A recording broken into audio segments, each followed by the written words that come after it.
An insensitive millionaire calls a job applicant who missed her interview, and what a little girl says leaves him in tears. Before anything else, if you're watching this from a place of struggle, know that you're not alone. Drop a heart. Maxwell Pierce slammed his fist on the polished mahogany desk, sending a wave of tension through his corner office on the 47th floor. The Manhattan skyline stretched out behind him, a testament to the empire he'd built from nothing. Unacceptable, he growled, glaring at the resume in front of him. Completely unprofessional. Margaret, his executive assistant of 15 years, stood stoically by the door. She'd seen these outbursts before. The woman didn't even call to cancel Margaret. This was a senior marketing position. A courtesy call would have been the bare minimum. Perhaps something came up, Margaret suggested carefully. Ms. Mitchell's references were exemplary, Maxwell scoffed. Something more important than a job. Interview at Pierce Enterprises? I doubt it. He ran a hand through his salt and pepper hair. At 45, Maxwell had built a billion-dollar technology company, but the cost had been high. No family, few friends, and a reputation as a brilliant but merciless businessman. Give me her number, he demanded suddenly. I want to tell her personally that this kind of unprofessionalism doesn't fly in New York. Margaret hesitated. Max, is that really necessary? The number, Margaret. His tone left no room for argument. With a resigned sigh, Margaret handed over the contact information for Sarah Mitchell. Maxwell punched the numbers into his phone, rehearsing the cutting remarks he would deliver. The phone rang 3 times before a small voice answered. Hello? Maxwell paused, thrown off by the distinctly childlike voice. I'm trying to reach Sarah. Mitchell, he said, his professional tone automatically softening. Mommy can't come to the phone, the little voice replied. She's crying in the bathroom. Something in Maxwell's chest tightened. Is she okay? She's sad because she missed the important meeting today, the child explained with disarming honesty. But we didn't have any food, and she had to go to the food bank before it closed. She said the job would have fixed everything. Maxwell felt the air leave his lungs. His prepared speech evaporated. What's your name? He asked quietly. Emily. I'm 6. There was a pause. Are you the important man Mommy was supposed to meet? She has your picture from the computer. Yes, I'm Maxwell Pierce. The girl gasped. You're the man in Mommy's special box. She has pictures of you and papers with your name. Maxwell frowned, confused. What kind of papers? Grown-up papers. And a picture of you at the beach. Mommy says you're my daddy, but you're too busy for us. The world seemed to tilt around Maxwell. What did you say? He whispered, his knuckles white around the phone. Are you really my daddy? Emily asked, her voice suddenly hopeful.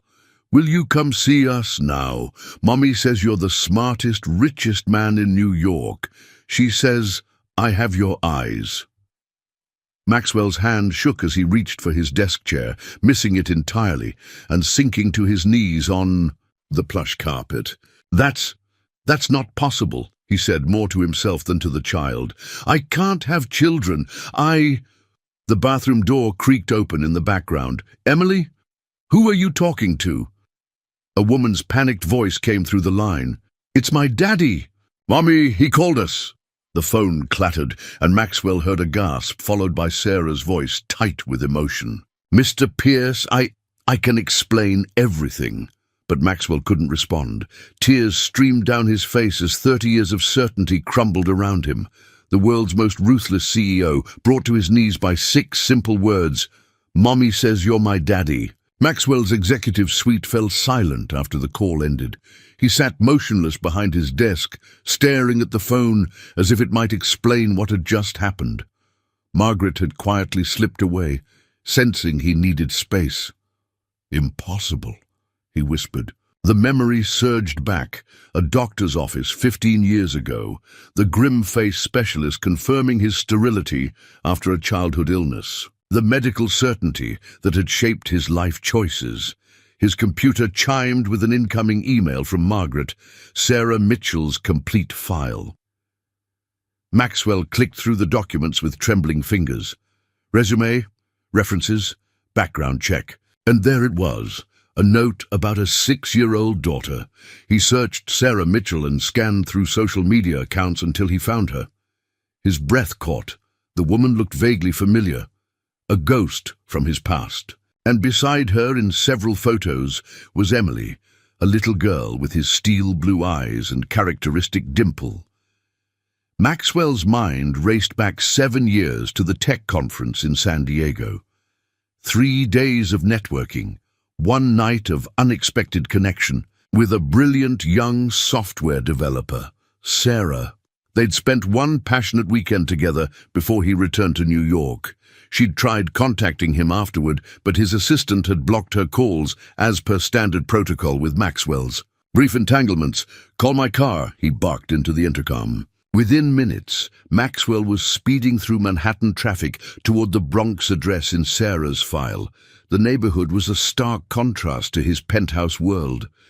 Children played on cracked sidewalks, while tired-looking adults trudged home. From long work days, Maxwell felt conspicuously out of place as his luxury car crawled down the street.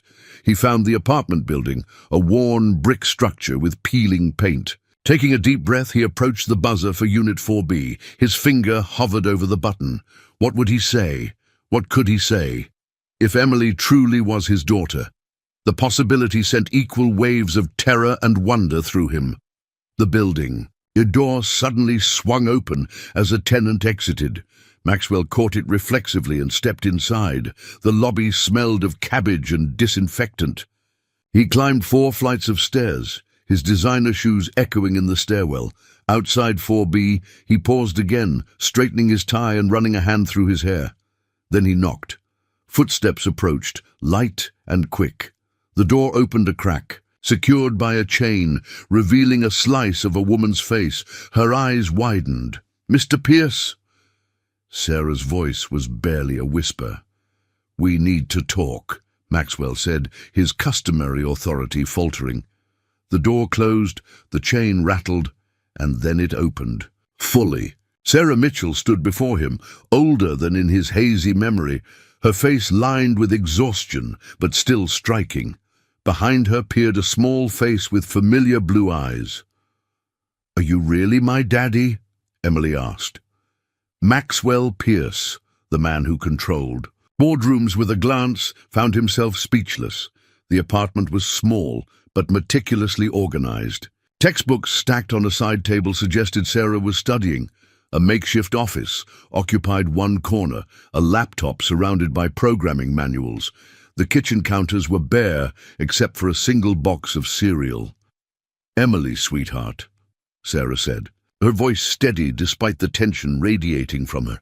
"Can you please go play in your room for a few minutes while I talk to Mr. Pierce?" "But, Mommy, please, Em, just for a little while." The girl's eyes darted between them before she reluctantly retreated, closing her bedroom door with a pointed look at Maxwell. "You should sit." Sarah gestured to a worn sofa. "This isn't a conversation to have standing." Maxwell remained upright. "Is she mine?"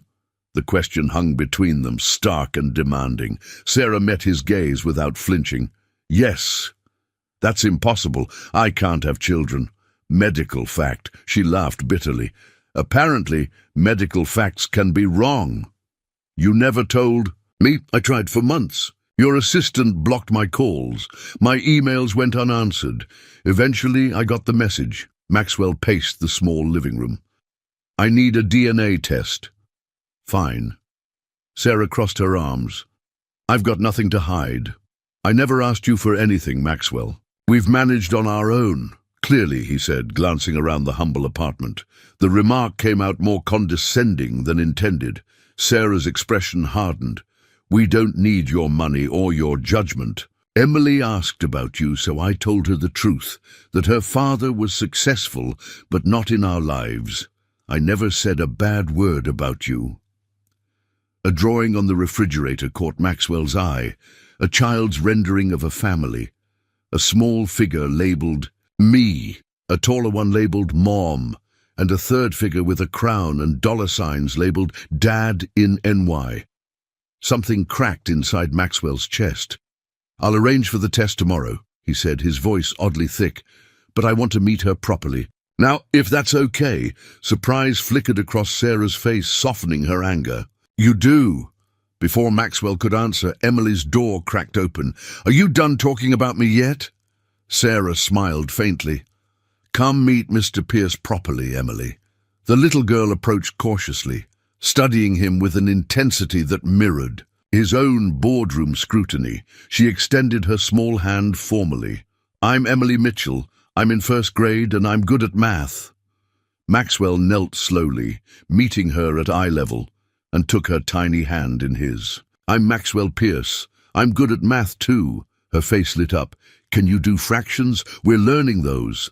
The penthouse felt emptier than usual as Maxwell paced across Italian marble floors.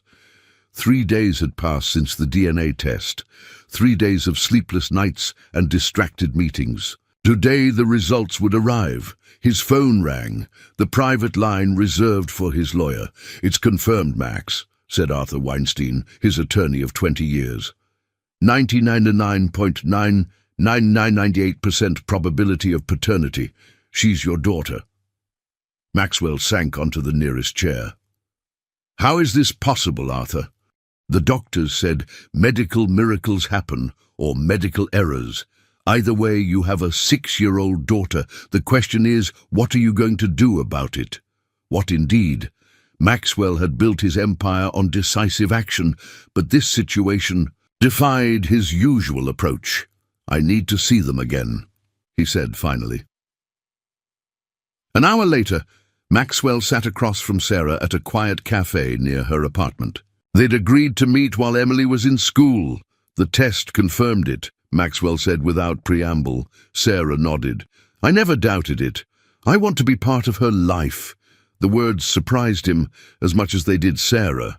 "Just like that? You'll sweep in after 6 years and play daddy?" Her voice held both skepticism and hope.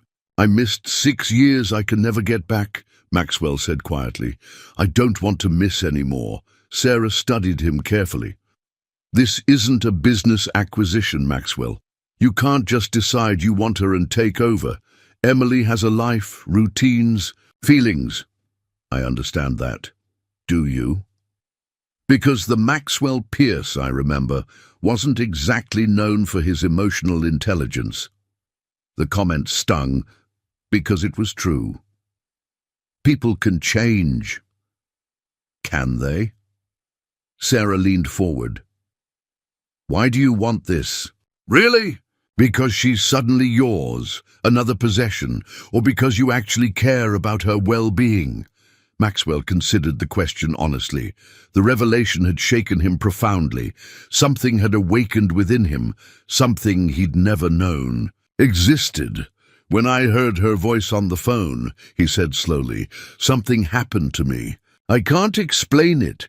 Then when I saw her, those eyes, my mother's eyes," he swallowed hard. "I've achieved everything I ever wanted, Sarah. Everything except the things I convinced myself I couldn't have.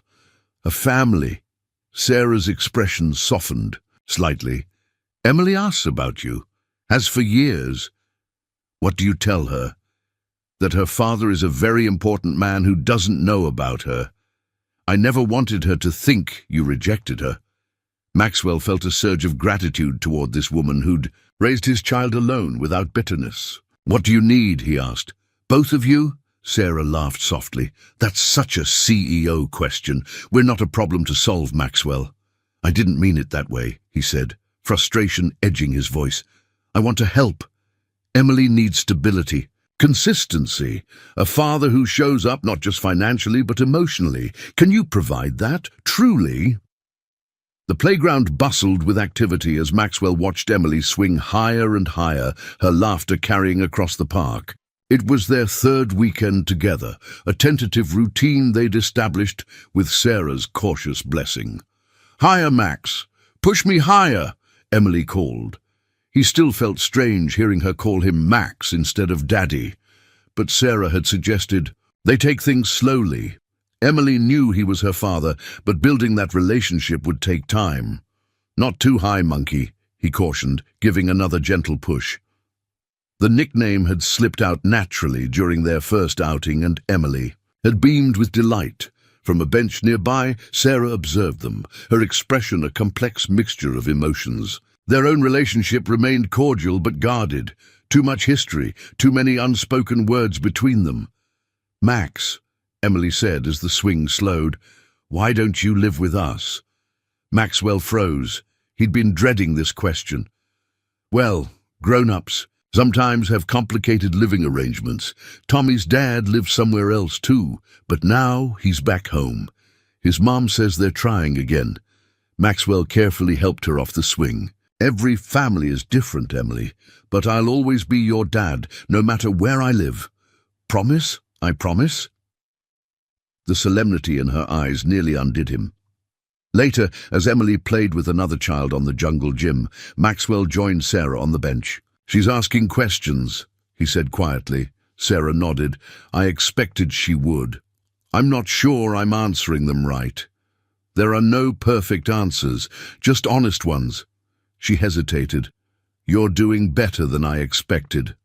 Coming from Sarah, this qualified as high praise. Maxwell felt an unexpected warmth spread through his chest. "I've been thinking," he ventured. "Your apartment." Sarah stiffened immediately. "We don't need your charity." "It's not charity to want your child to live somewhere safe. The building's infrastructure is concerning, Sarah. Last weekend the elevator wasn't working, and the week before there was that water leak. We manage. You shouldn't have to just manage. Not when I can help." He softened his tone.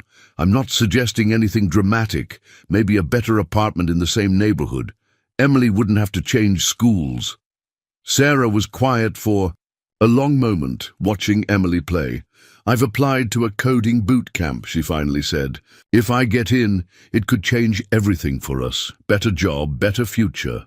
"That's fantastic. When do you find out?" "Next week.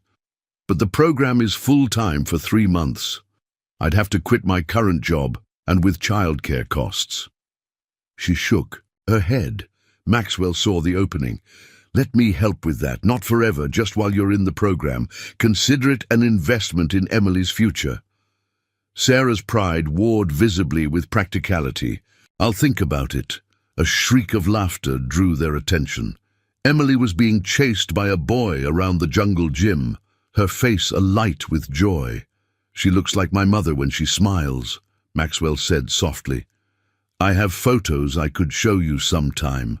Sarah turned to him, really looking at him perhaps for the first time. "I'd like to see those. Emily would too." Something shifted between them in that moment. Not forgiveness exactly, but the first fragile bridge spanning years of absence. "Max, watch me," Emily called, preparing to go down the slide. Both adults turned to watch their daughter, this miracle neither had expected, as she launched herself down the plastic slide with complete abandonment, trusting they would both be there when she landed. The hospital corridor seemed to stretch endlessly before Maxwell as he ran, his heart pounding against his ribs. The call had come during a board meeting, Sarah's voice tight with panic. "Emily's collapsed. We're at Mount Sinai Children's." He burst through the emergency department doors, his usual composure shattered. "Emily Mitchell," he gasped to the receptionist. "I'm her father." The words still felt new on his tongue, but in this moment they were the most important identity he possessed. A nurse directed him to a curtained area where he found Sarah standing pale-faced beside a bed where Emily lay connected to monitors, her small form unnervingly still. "What happened?" he demanded, more harshly than intended. Sarah's composure cracked. "She fainted at school. They couldn't wake her up right away." Her voice broke. "The doctors are running tests." Maxwell moved to Emily's side, taking her limp hand in his. 2 months into his new role as father, And already he couldn't imagine life without her weekly visits, her morning phone calls, her drawings that now adorned his refrigerator. "Mr. Pierce? Ms. Mitchell?" A doctor appeared, clutching a tablet. "I'm Dr. Winters. We have some preliminary results." The next few minutes blurred as medical terminology washed over them. Words like anomaly and further testing stood out starkly, against phrases that made Maxwell's blood run cold. Kidney function and genetic condition. "Genetic," Maxwell interrupted. "You mean she inherited this?" Dr. Winters nodded. "This particular condition can be hereditary. We'll need family medical histories from both parents." "That's impossible," Maxwell said automatically. "I was told I couldn't have children due to a childhood illness." The doctor frowned. "What illness specifically?" "Mumps, complicated by orchitis. I was 14. Dr. Winters typed something into his tablet. "That typically reduces fertility, but rarely causes complete sterility. More importantly, it wouldn't cause this condition." He looked up. "However, this might explain why you were told you couldn't have children." A nurse appeared with more results, and the doctor stepped away to review them. Sarah turned to Maxwell, her eyes wide. "They said it might be serious." For the first time in his adult life, Maxwell felt completely powerless. His wealth, his influence, his carefully constructed empire, none of it could protect the small girl lying in the hospital bed.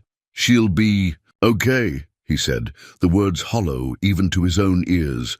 "I'll make sure of it. Whatever specialists we need, whatever treatments, this isn't something you can fix by throwing money at it, Maxwell." Sarah's voice cracked.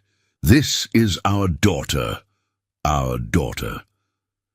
The phrase hung between them, both an accusation and a connection. Dr. Winters returned, his expression grave. "We need to transfer Emily to our specialized pediatric unit. Her condition is more serious than we initially thought." "What exactly is wrong with her?" Maxwell demanded. "She has a rare condition called Alport syndrome. It's affecting her kidneys. We need to start treatment immediately and monitor her closely." "Will she?" Sarah couldn't finish the question. "With proper care, many patients lead full lives, but she'll need specialized treatment, possibly for life, and eventually—" "Eventually what?" Maxwell pressed. "Eventually she may need a kidney transplant." The word transplant echoed in Maxwell's mind as he looked down at Emily's pale face, his daughter, his responsibility, the child he never knew he wanted until she existed. "I'll do whatever it takes," he said, meeting Sarah's tearful gaze across the bed. "Whatever she needs, we'll face this together." For once, Sarah didn't argue. Maxwell's Aston Martin screeched into the hospital parking lot.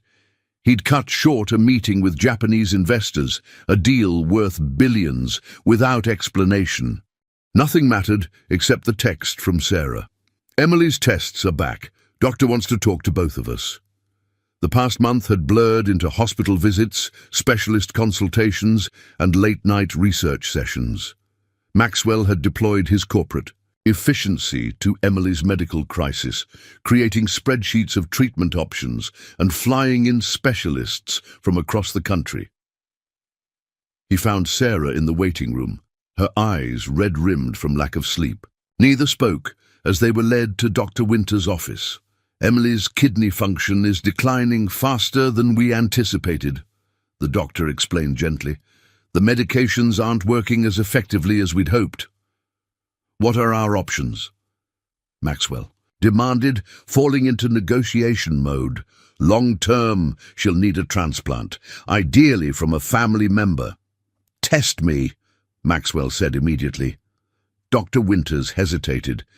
"Mr. Pierce, I understand your eagerness, but there are many factors that determine compatibility, and given your own medical history—" "Just test me," Maxwell insisted. "And Sarah too." The doctor nodded. "We'll arrange that. In the meantime, we'll manage her symptoms with medications and dietary restrictions." Later, they stood by Emily's bed as a nurse explained the new medication regimen. Emily listened solemnly, too young to fully understand but old enough to be frightened. "Will I have to take these forever?" she asked. "We hope not, sweetheart," Sarah said, squeezing her hand. "Can I still come to your house this weekend?" Emily asked, turning to Maxwell. He'd been planning to show her the nursery he'd prepared in his penthouse, a room filled with books and toys, walls painted her favorite shade of purple. "Their first overnight visit. Of course you can," he assured her, though he glanced at Sarah for confirmation. Outside Emily's room, they spoke in hushed tones. "I've been researching specialists," Maxwell said. "There's a team in Boston doing groundbreaking work with pediatric kidney disease. I'd like to get their opinion." Sarah nodded wearily. "Whatever helps." Maxwell hesitated. "You know, it would be easier if you both stayed at my place. You wouldn't have to commute to the hospital, and I have." "Plenty of room." "Maxwell," Sarah cut him off. "I appreciate everything you're doing, I do, but we can't just move into your life like that." "Why not? Emily needs stability, you said so yourself." "Yes, but not—" She stopped, composing herself. "This isn't about us. It's about what's best for her. And having her parents together isn't what's best?" The question hung between them, loaded with implications. Sarah looked away. "We're not a couple, Maxwell. We're barely even friends." "We could be," he said quietly. Before she could respond, Emily's nurse approached with paperwork, ending the conversation. That night, alone in his penthouse, Maxwell wandered into the purple bedroom he'd created for his daughter. A sequence of framed pictures lined one wall, photos of Emily from birth to present provided by Sarah. 6 years of a life he'd missed. He picked up a small stuffed rabbit waiting on the perfectly made bed, Emily's favorite animal. Tomorrow he'd bring it to the hospital. His phone rang, his executive assistant, reminding him of the rescheduled investor meeting. "Cancel it," Maxwell said. "Cancel everything for the next week." "Sir?" Margaret's voice registered rare shock. "The board won't be pleased." "The board doesn't matter. Nothing matters except Emily." He ended the call and sat on the edge of the small bed, the stuffed rabbit clutched in his hand, realizing with startling clarity that his definition of success had fundamentally changed. Sarah stared at the business proposal on her laptop, the words blurring together after hours of work. The coding bootcamp she dreamed of attending now seemed impossibly distant. With Emily's condition, she couldn't commit to full-time study. A knock at the apartment door startled her. Maxwell stood outside holding groceries. "You didn't answer your phone," he said, stepping inside without waiting for an invitation. "It died.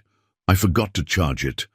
Sarah watched as he moved efficiently around her kitchen, unpacking fresh fruits, vegetables, and the specialized low-sodium foods Emily's new diet required. "You need to be reachable," Maxwell said, arranging items in her refrigerator. "I've ordered you a new phone with an extended battery. It'll be delivered tomorrow." Sarah bristled. "I don't need you managing my life, Maxwell." He paused, a container of organic blueberries in hand. In the 2 months since Emily's diagnosis, they'd fallen into an uneasy co-parenting arrangement. Maxwell handled medical costs and used his connections to secure the best care, while Sarah coordinated daily treatments and appointments. "You're right," he conceded. "I'm sorry. Old habits." The simple apology disarmed her. The Maxwell she'd known 7 years ago would never have apologized for anything. "How was Emily today?" he asked, changing subjects. "Tired after dialysis, but she perked up when I mentioned you were coming for dinner." Maxwell smiled. "I brought her favorite ice cream, the special kidney-friendly kind." Sarah watched him move around her kitchen with surprising competence. "When did you learn to cook?" "YouTube," he admitted. "After Emily mentioned she liked chicken parmesan, I had my chef teach me the basics." The image of billionaire Maxwell Pierce taking cooking lessons for a 6-year-old struck Sarah as absurdly touching. As Maxwell prepared dinner, Sarah returned to her laptop. "What are you working on so intently?" he asked, glancing over her shoulder. "A freelance web development project, trying to supplement my income since I had to cut back hours at work for Emily's appointments." Maxwell studied the screen. "This is good work." Sarah blinked, surprised by the professional assessment. "Thanks. It's just a small business site, but no, I mean it. The code is elegant." He pointed to a section. "Though this function could be more efficient." "You code?" Sarah asked, incredulous. Maxwell smiled wryly. "I built Pierce Enterprises on my own programming, before I could afford to hire engineers. I still review our core architecture." Sarah had forgotten this aspect of him. The brilliant mind behind the businessman. It was what had attracted her 7 years ago at the tech conference, before she discovered the cold ambition that defined the rest of him. The front door opened as Emily returned from her neighbor friend's apartment. Her face lit up when she saw Maxwell. "Max, you came!" She ran to him and he scooped her up carefully, mindful of her recently implanted dialysis port. "Of course I came. I promised, didn't I?" Emily nodded solemnly. "Mum says promises are very important. Your mom is right." Maxwell met Sarah's eyes over Emily's head. Something unspoken passed between them, an acknowledgement of the promises made and broken in their shared past. Later, after Emily had gone to bed, they sat together at the small kitchen table. "I have a proposition," Maxwell said quietly. Sarah tensed. "Maxwell?" "Not that kind," he clarified quickly. "A professional one. Pierce Enterprises needs contract developers for a new project. Remote work. Flexible hours." Sarah stared at him. "Are you offering me a job?" "I'm offering you an opportunity. Your coding skills are solid, and you need work that accommodates Emily's schedule." "I don't want charity." "It's not charity, it's mutually beneficial. You get paid work on your terms, and I get a developer who won't waste time on office politics." Sarah considered the offer, weighing pride against practicality. "I'd report to you," Maxwell shook his head. "To our project lead. You'd be treated like any other contractor." "I'll think about it," she said finally. He nodded, accepting her response. As he prepared to leave, he paused at the door.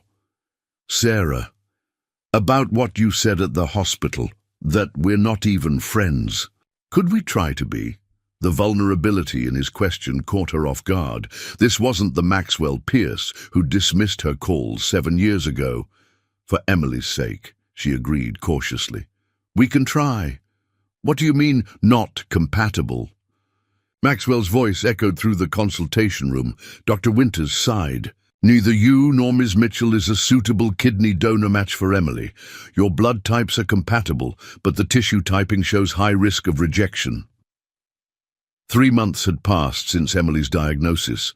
Her condition had stabilized with treatment, but the need for a transplant remained inevitable.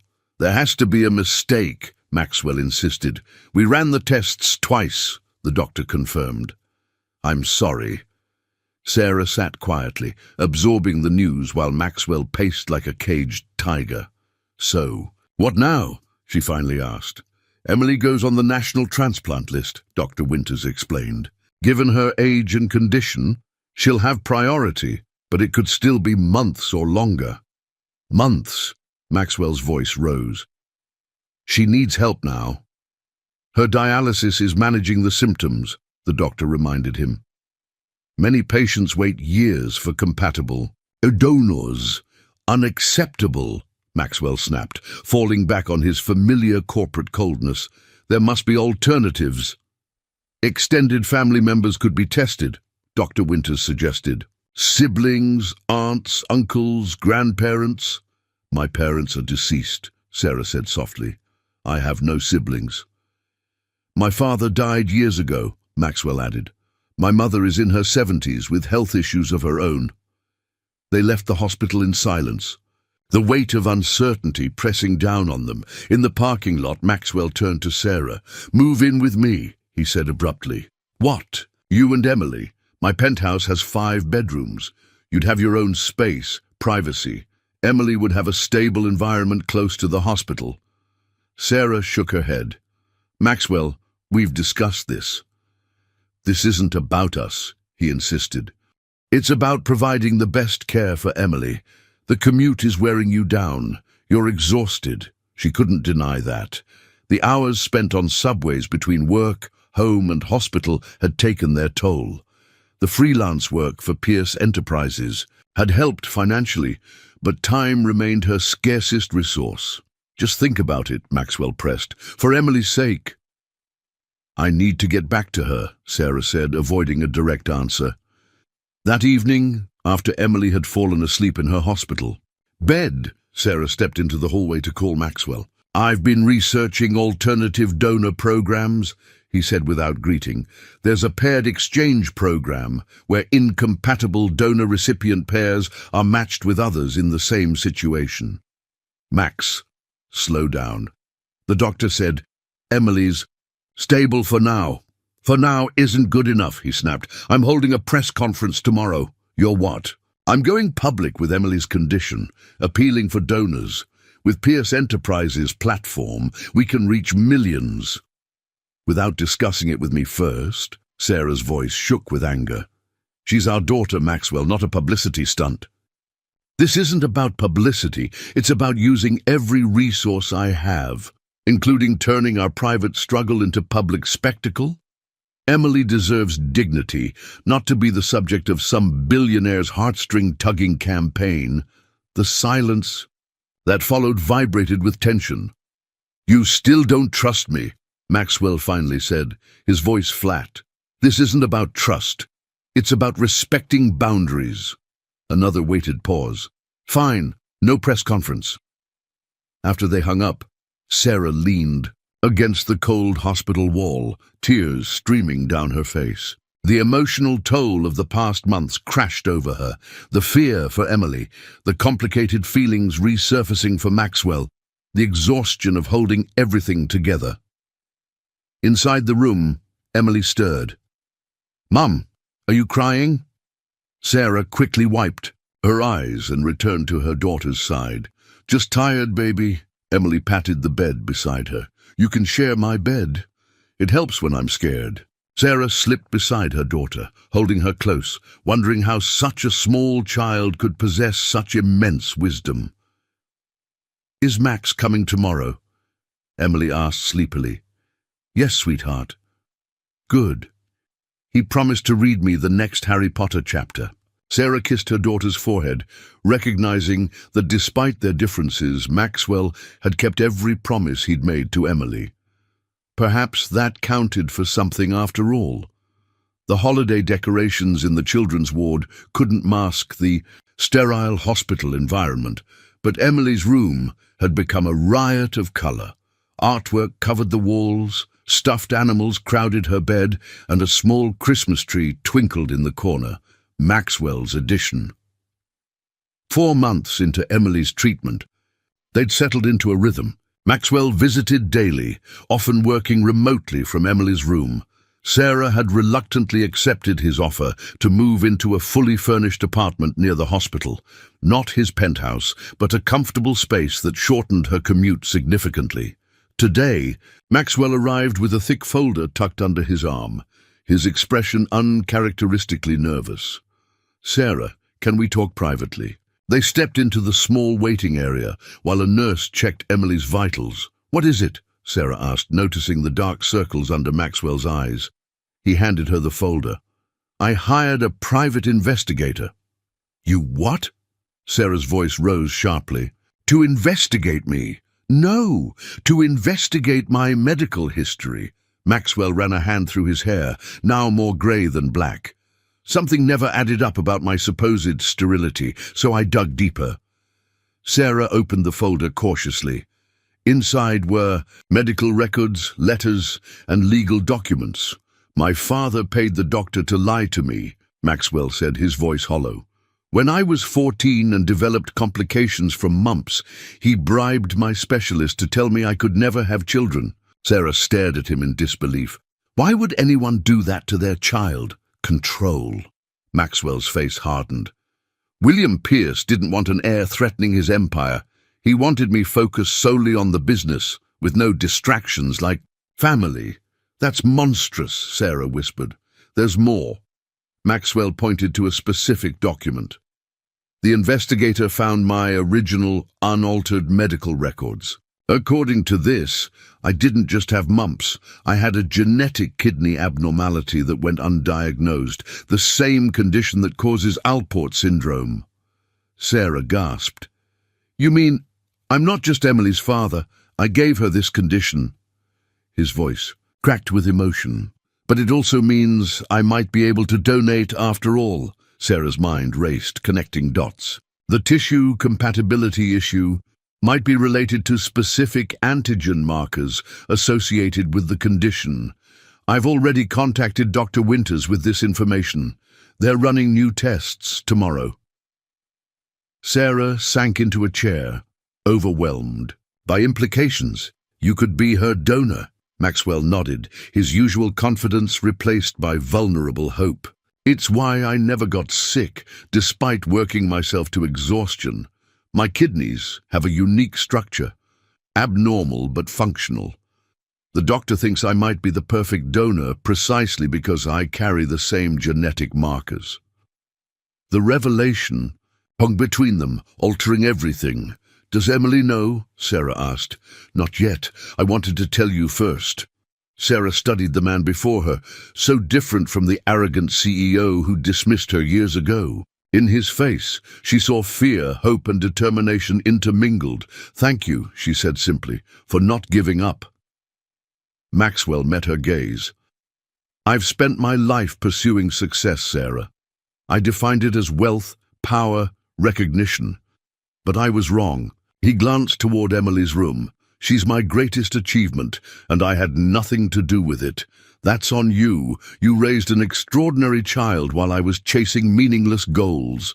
The sincerity in his voice touched something deep within Sarah, a place she'd guarded carefully against him.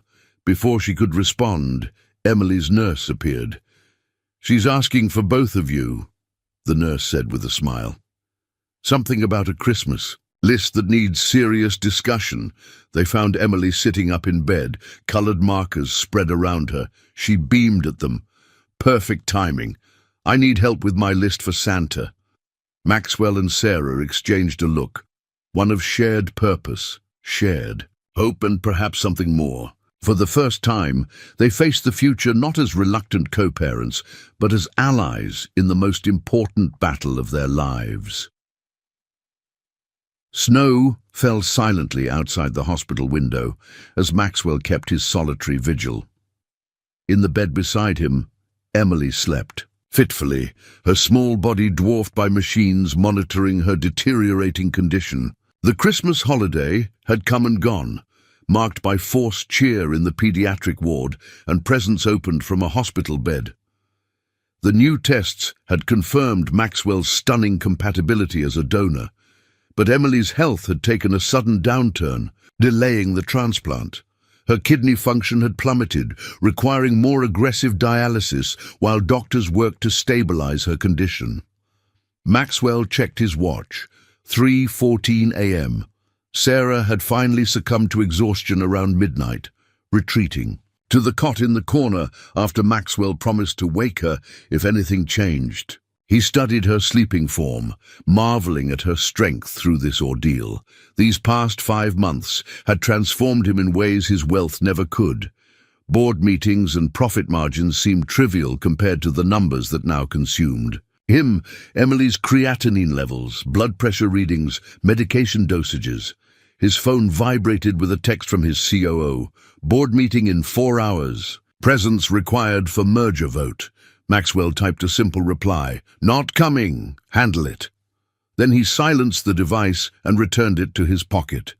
The old Maxwell would never have delegated such a critical decision, but priorities had shifted. Seismically, Emily stirred, her eyes fluttering open. Max, she whispered. He leaned closer. I'm here, monkey. Need anything? She considered this question with characteristic seriousness. A story? Maxwell smiled. Which one? Harry Potter? She shook her head. Tell me about when you were little. The request caught him off guard. He rarely spoke about his childhood. The cold mansion in Connecticut, the distant father, the mother who'd retreated into pills and alcohol. Well, he began hesitantly, when I was about your age, I built my first computer from parts I found at a junkyard. Emily's eyes widened. By yourself? All by myself. My father thought it was a waste of time. He wanted me to study finance, not technology. Was he mean? Emily asked with a child's directness. Maxwell considered how to answer. He wasn't mean exactly. He just didn't know how to love people properly. He thought success was more important than happiness. That's silly, Emily declared. Being happy is the most important thing. That's what Mom always says. Your mom is very wise. Maxwell glanced at Sarah's sleeping form. I wish I'd listened to her more when we first met. Did you love her? Emily's question was innocent but penetrating. Maxwell swallowed hard. I didn't know how to love anyone then, Emily. I was too busy trying to prove something to my father. Do you know how to love people now? The question pierced him deeply. I'm learning, he answered honestly. You're teaching me. Emily seemed satisfied with this response. She clutched her favorite stuffed rabbit, the one Maxwell had brought to the hospital months ago. When I get your kidney, will I be like you? She asked sleepily. How do you mean? Will I be good at math and computers? Maxwell smiled. You already are, but you're also kind and brave like your mother. That's much more important. Emily's eyelids grew heavy. Mom says the operation is tomorrow. If your numbers look good in the morning, Maxwell confirmed, trying to keep his voice steady despite the fear coursing through him. The risks of the surgery had been explained in excruciating detail by the transplant team, risks to both Emily and himself. Are you scared? Emily asked, reading his thoughts with uncanny perception. A little, he admitted. Me too. She reached for his hand. But Mom says it's okay to be scared as long as you're brave anyway. Your mom is right about that too.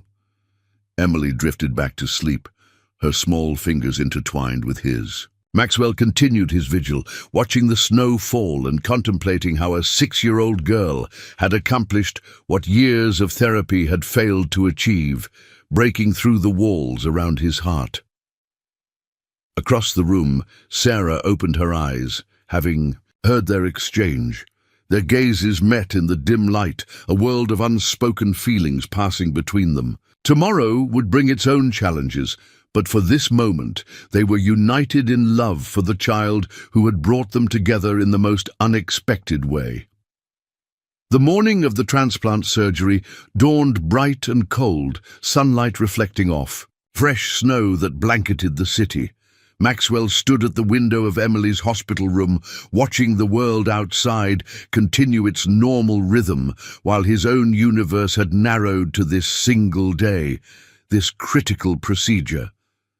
Behind him, a team of nurses prepared Emily for surgery, their movements efficient and gentle. Sarah sat beside their daughter, reading her favorite story one more time, a ritual they'd established before every procedure.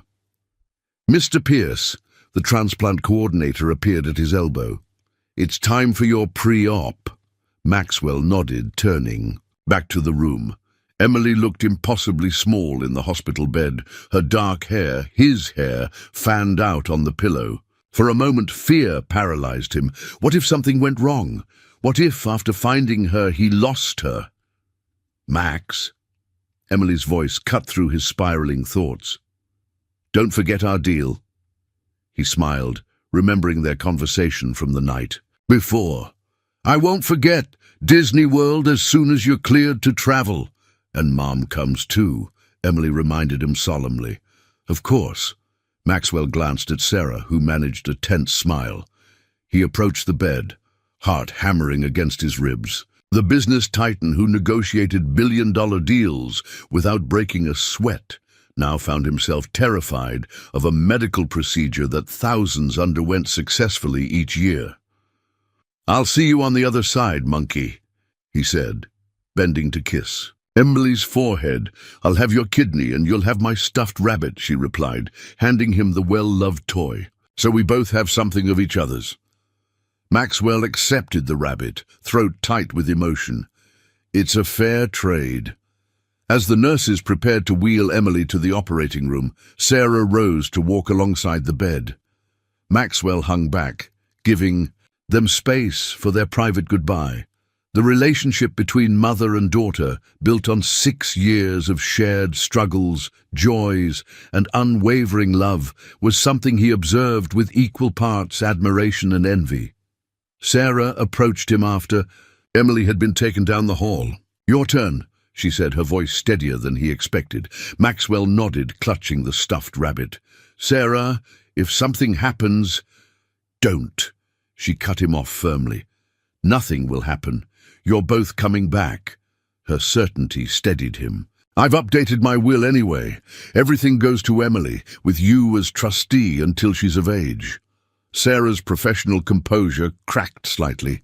"Maxwell, and there's a trust for her education, medical expenses, everything she could need. The paperwork is with my lawyer, Arthur Weinstein. I've left his contact information. Stop planning for your death and start focusing on your recovery." Sarah interrupted, her eyes flashing. "Emily needs you alive, not your money." The words struck him with unexpected force. Emily needed him, not his wealth, not his influence, but him. The revelation still felt new after months of adjustment to fatherhood. Sarah's expression softened. She reached out hesitantly, then pulled him into an unexpected embrace. "Thank you," she whispered against his shoulder, "for giving her this chance." Maxwell held her briefly, inhaling the faint scent of her shampoo, the same one she'd used 7 years ago. "Thank you for raising her," he replied, "for being everything I couldn't be." They separated as the pre-op nurse approached. Maxwell handed the stuffed rabbit to Sarah. "Keep this safe until we're both back." "I will," she promised.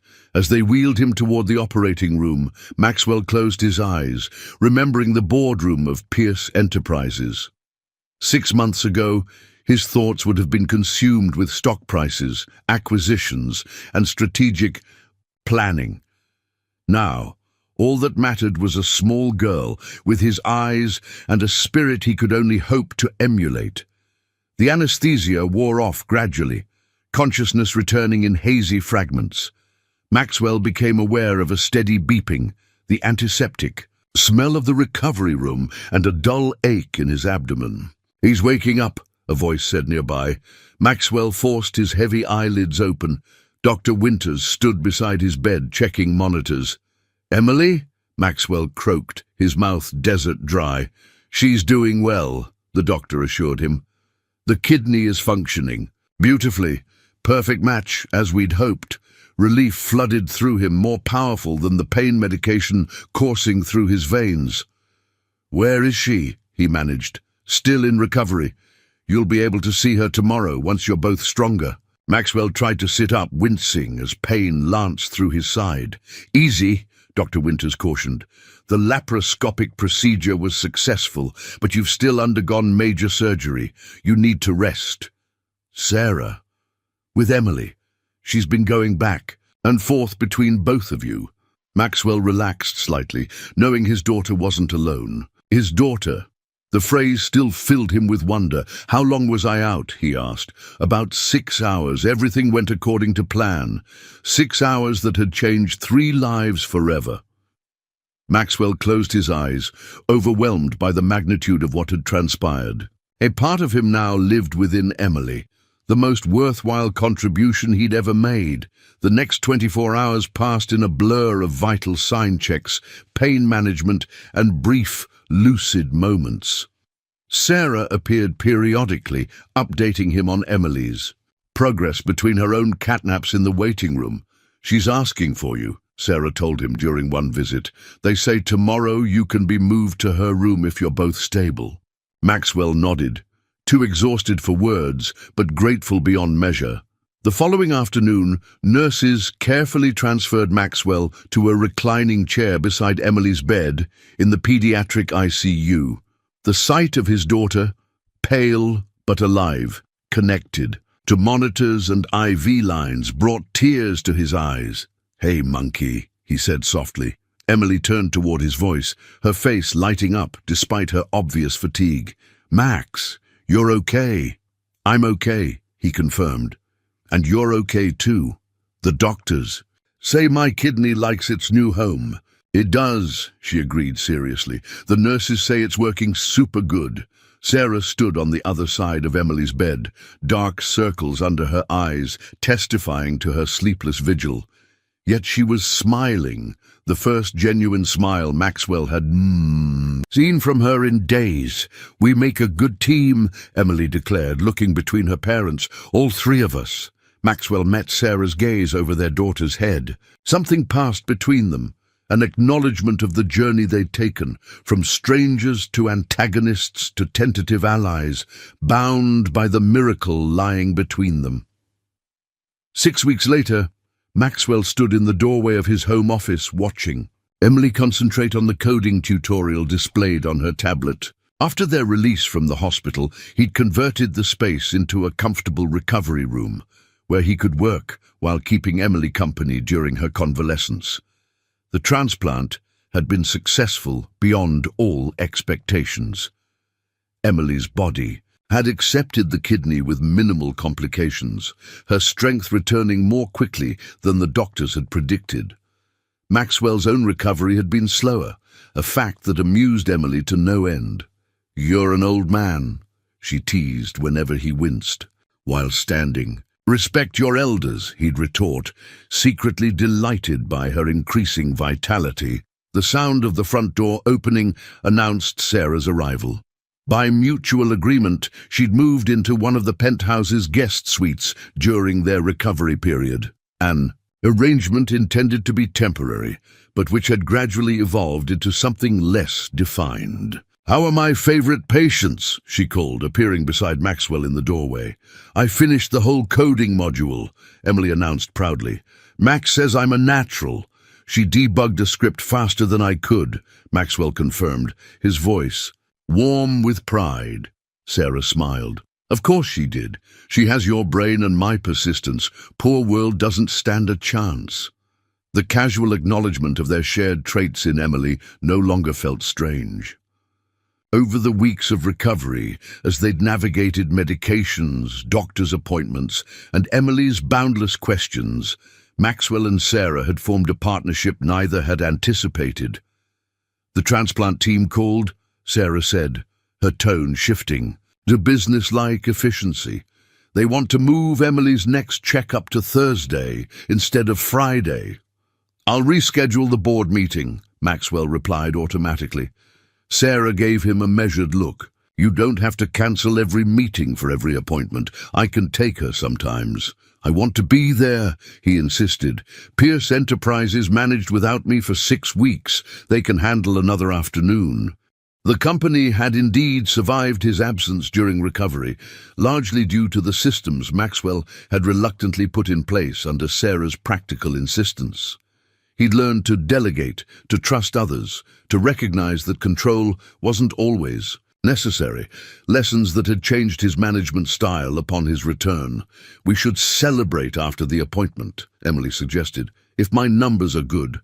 "They will be," Sarah assured her. "But celebration sounds perfect. What did you have in mind?" Emily's eyes sparkled with mischief. "The three of us should go to dinner at that fancy restaurant Max is always talking about." Maxwell and Sarah exchanged glances. They had carefully maintained separate spheres, despite living under the same roof, co-parents rather than a couple. "That sounds nice," Sarah said carefully. "If Max isn't too busy." "Never too busy," Maxwell replied, the words coming easily now. 6 months ago, such a statement would have been unthinkable. His calendar meticulously scheduled in 15-minute increments, personal time, a foreign concept. Emily beamed. "Perfect. I'll wear my new dress." Later that evening, after Emily had gone to bed, Maxwell found Sarah on the penthouse terrace, gazing out at the city lights. He poured her a glass of wine and joined her at the railing. She's getting stronger every day, Sarah observed, accepting the glass. She's remarkable, Maxwell agreed, like her mother. Sarah smiled faintly. Flattery, Mr. Pierce. Observation, Miss Mitchell. They stood in companionable silence, the frigid winter air softened by heat lamps placed strategically around the terrace. The lease on the apartment near the hospital expires next month, Sarah said finally. Maxwell tensed slightly. I know. I've been looking at places closer to Emily's school. You could stay here, he suggested, trying to keep his tone casual. The arrangement has worked well for Emily's recovery. Sarah turned to face him directly. And when her recovery is complete? What then, Maxwell? The question hung between them, weighted with possibilities. I'd like you both to stay, he said simply. I've never had a home before, Sarah. Not really. This was just a place I slept between meetings. Now it's different. Because of Emily, she clarified. Because of both of you. Maxwell set his wine glass down, gathering courage for words he'd never spoken. I'm not the man you met 7 years ago. I'm not even the man who called you 6 months ago, ready to berate you for missing an interview. No, Sarah agreed softly. You're not. When I thought I might lose Emily during the surgery, I realized something. It wasn't just fear of losing my daughter. It was fear of losing what we've built, this family, however unconventional. Sarah's expression remained guarded. Co-parenting doesn't require living together, Maxwell. This isn't about convenience, he insisted. It's about what I want, what I hope you might want too. And what's that? A chance. Maxwell took a careful step closer, to see if there's something between us worth exploring. Not for Emily's sake, but for our own. Sarah studied him, her expression unreadable. You broke my heart once before. No, I was a fool. You were, she agreed, but a smile tugged at the corner of her mouth. A brilliant, ambitious, utterly clueless fool. I've improved on the clueless part, Maxwell offered. The rest is still a work in progress. Sarah laughed softly, the sound warming him more effectively than the terrace heaters. Haven't we all? She sipped her wine thoughtfully. One condition. Name it. We take it slow, for all our sakes. Emily's been through enough change. Agreed. Maxwell felt hope expanding in his chest. Dinner this Thursday after Emily's appointment? Just the three of us? Just the three of us, Sarah confirmed. Higher, Daddy, push me higher, Maxwell obliged, giving the swing another gentle push as Emily soared toward the clear summer sky. The park bustled with weekend activity, families. Enjoying the perfect June weather. 1 year had passed since that fateful phone call, a year of hospital visits, recovery milestones, and gradual healing, both physical and emotional. Emily's new kidney functioned perfectly, her energy restored to full 6-year-old, now 7-year-old, capacity. Sarah approached, carrying an ice cream cone in each hand. 1 chocolate for the monkey, she announced, handing it to Emily as the swing slowed. And 1 vanilla for the old man. Maxwell accepted the cone with mock indignation. 46 is hardly ancient. Ancient enough to complain about your back after 15 minutes of swinging, Sarah teased, settling beside him on the park bench. Emily skipped ahead to the jungle gym, her ice cream clutched carefully in one hand. Maxwell and Sarah watched. Her climb with the easy confidence of a healthy child, a sight they never took for granted. The school called today, Sarah mentioned. They want to move Emily into the advanced math program. Not surprising, Maxwell replied proudly. Did I tell you she reprogrammed my smart home system yesterday, rewrote the entire interface to include her favorite music in every room? Sarah laughed. Your programming genes with my stubbornness is a dangerous combination. I wouldn't have it any other way. Maxwell took her hand, the gesture now familiar and comfortable. The past year had transformed all three of them. Sarah had accepted a full-time position with Pierce Enterprises, heading a new division focused on educational technology. Maxwell had restructured the company's leadership, delegating day-to-day operations to focus on strategic direction and, more importantly, to be home for dinner most nights. Their relationship had evolved slowly, carefully. Movie nights with Emily becoming family traditions, professional respect developing into deeper understanding, separate bedrooms gradually becoming a formality rather than a necessity. "I've been thinking," Maxwell said, watching Emily demonstrate her climbing skills to another child. "Remember that coding boot camp you wanted to attend? The one you put on hold when Emily got sick?" Sarah nodded. "What about it?" "You should do it. If you still want to." She turned to him, surprised. "That was just a stepping stone. I don't need it now." "Not for your career," he agreed. "But you were excited about it, passionate. I don't want you to give up dreams because of circumstances." Sarah studied him thoughtfully.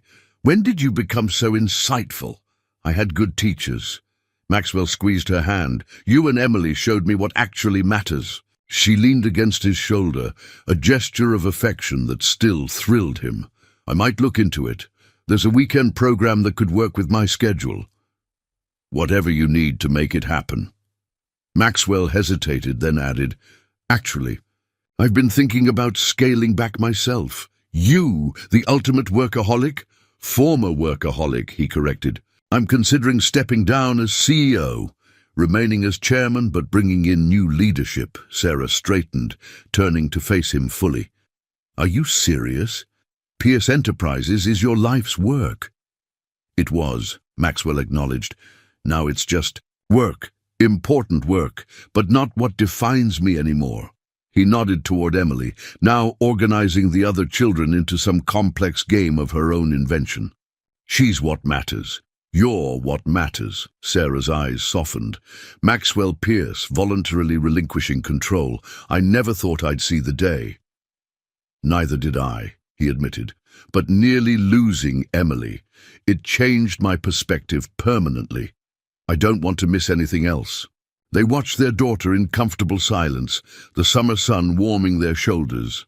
After a moment, Maxwell reached into his pocket. "I have something for you," he said, suddenly nervous. "No pressure, no expectations. Just a question." Sarah's eyes widened as he withdrew a small velvet box. "Maxwell, I'm not rushing," he assured her quickly. "It doesn't have to be soon. It doesn't even have to be yes. But I wanted you to know where I stand, what I hope for." He opened the box, revealing a simple but elegant diamond ring. "I love you, Sarah. I think I've loved you since that weekend in San Diego, but I was too blinded by ambition to recognize it. I want to build a life with you and Emily, a real family." Sarah stared at the ring, then at Maxwell, tears gathering in her eyes. "You rehearsed this, didn't you?" He smiled sheepishly. "For weeks, Emily helped." "She knows. She suggested the park, said it was more romantic than a fancy restaurant." Sarah laughed through her tears. "She's right." She took a deep breath. "Ask me properly." Maxwell slid from the bench onto one knee, unconcerned about his expensive suit on the park ground.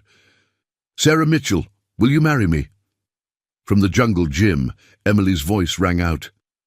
"Say yes, Mom." Sarah and Maxwell both turned to see their daughter watching intently, surrounded by curious children and smiling parents. "We have an audience," Sarah murmured, blushing. "I'm waiting for an answer," Maxwell reminded her, still kneeling. Sarah's smile bloomed fully as she nodded. "Yes, yes, I'll marry you." A cheer erupted from the jungle gym as Maxwell slipped the ring onto Sarah's finger and pulled her into an embrace. Emily abandoned her game and raced toward them, launching herself into their arms with characteristic enthusiasm. "We're going to be a real family now," she exclaimed. Maxwell held his daughter and his fiancée close, marveling at the journey that had brought them here. From a mistaken medical diagnosis, to a missed job interview, to a life-saving transplant, the path had been neither straight nor easy, but it had led exactly where he needed to be. "We already are a family," he said softly. "Now we're just making it official." Emily looked up at him with his own eyes bright with happiness. "I told you calling me that day was the best thing ever." Maxwell couldn't help but agree. That single phone call, made in anger, answered in innocence, had changed everything. The ruthless CEO who believed himself incapable of fatherhood had found his greatest purpose in the little girl who called him Daddy, and the woman who had given him a second chance. As the summer sun warmed the three of them, Maxwell Pierce, once defined by his wealth and power, finally understood the true meaning of being rich, the love of family, the gift of second chances, and the miracle of a child's voice on the phone saying those 6 life-changing words, "Mommy says you're my daddy."